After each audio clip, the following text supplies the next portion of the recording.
don't put in extra work. They don't go above and beyond to hone their skills, improve their game. This is a club. This is a get-together. This is a player meet and greet. This is a hangout, and the WNBA is just where they choose to hang out. And the NBA and the owners within the league, they're funding this hangout. The WNBA is facing a ratings disaster, with Commissioner Kathy Angelberg watching her league's fragile surge of popularity shatter like glass under pressure. The harsh reality is unavoidable. The league's biggest draw, Caitlin Clark, is sidelined, and without her, the spotlight has disappeared. Attendance is dropping, TV numbers are falling, and the WNBA is sliding back toward its pre-2024 obscurity at lightning speed, proof that without its star attraction, the momentum was always paper thin. Can you feel the panic reverberating throughout the WNBA dump? WNBA players think they have leverage. Keyword, think. Now, in their defense, they do have leverage in the short term. The numbers tell the story, and it's brutal. Since Caitlin Clark went down with a quad injury on May 24th, WNBA ratings have collapsed. National TV viewership has plummeted 55%. With Indiana Fever games taking the hardest hit. When Clark played, they averaged 1.81 million viewers. Without her, that figure has dropped to just 847,000, a staggering 53% decline. The message is crystal clear: the WNBA's momentum lives and dies with one player, and her absence is devastating. Now, I don't know what to believe from financials, but they got a lot of money backing them from TNT Sports and a lot of investors. And word has it that they came within $10 million of breaking even their first season. That's damn sight a lot. That's damn sight a lot better than the WNBA's done. The 2025 WNBA All-Star Game was a reality check. With Caitlin Clark sidelined, ratings dropped 36% from 2024's record 3.44 million viewers to just 2.19 million. And here's the twist. That disappointing number still ranks as the second highest All-Star audience in league history. Translation: before Clark's arrival, the WNBA's TV numbers were embarrassingly low. Her absence didn't just end viewership, it exposed how much the league's newfound relevance depends entirely on one superstar. Unrivaled will forever change the WNBA. For sure. And the way that they do business, the way that they treat their players, any agreement going forward. Unrivaled did things that were unprecedented. And I think it showed players their value, and players in that upcoming CBA are going to ask for everything. And I think that they're going to have to make something work if they want to see the product on TV. If you're enjoying, please leave a like and subscribe to our channel. Commissioner Kathy Angelberg is surely losing sleep as the WNBA's meteoric rise quickly turns into a freefall.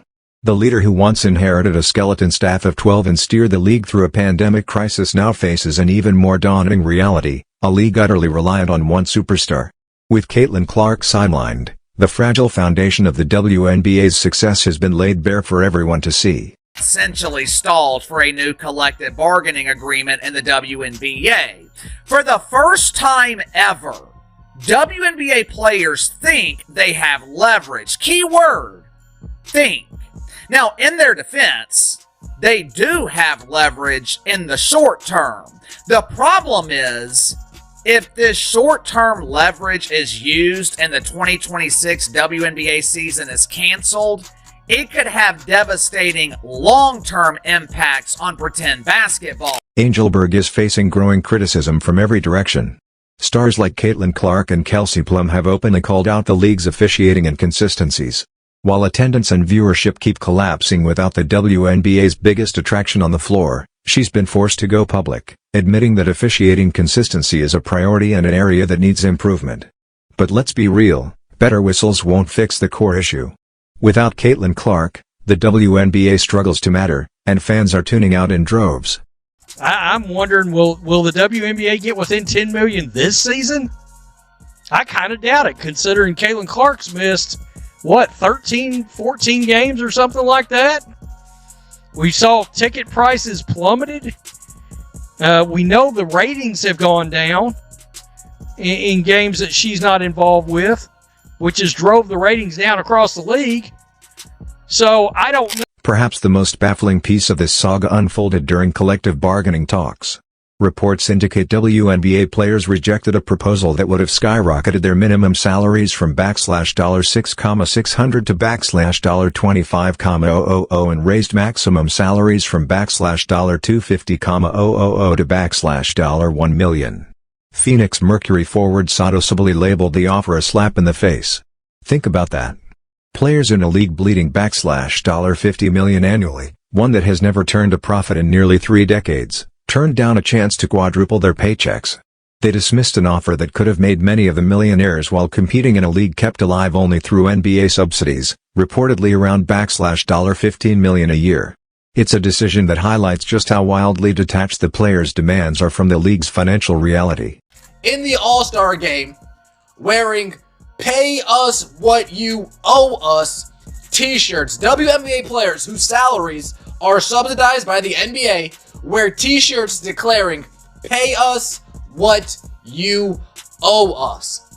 They must have thought this was a great idea. Oh, folks, we're really going to stick it to the owners. We are really going to stick it to the league. We're going to walk out in solidarity with a t-shirt that says "Pay us what you owe us," and then they'll have no choice but to pay us what they owe us. Now, my question is, what exactly? The delusion is mind-blowing, and one baffled fan summed it up perfectly. So, they turned down million-dollar salaries in a league bleeding cash.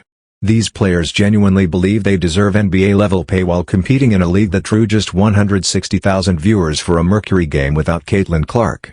The math doesn't lie, and the truth is brutal. You can't demand superstar wages when the product itself struggles to attract even a fraction of the audience. Is that Paige Becker's 10-week commitment to Unrivaled? 10-week commitment, 10 weeks to Unrivaled. She will make more in that first year than she will in the WNBA, where she's only projected to make $78,000. And I know there's still some haters, some unbelievers mad that women decided to bet on themselves, make this startup that is already putting the foot on the gas, right? Already making the WNBA look bad. I understand that. And they're wondering how they're paying for it. Well, Unrivaled made $1 million in ticket sales this year. Unrivaled made over $1 million in merchandise sales this year. And that's not even counting like the jersey.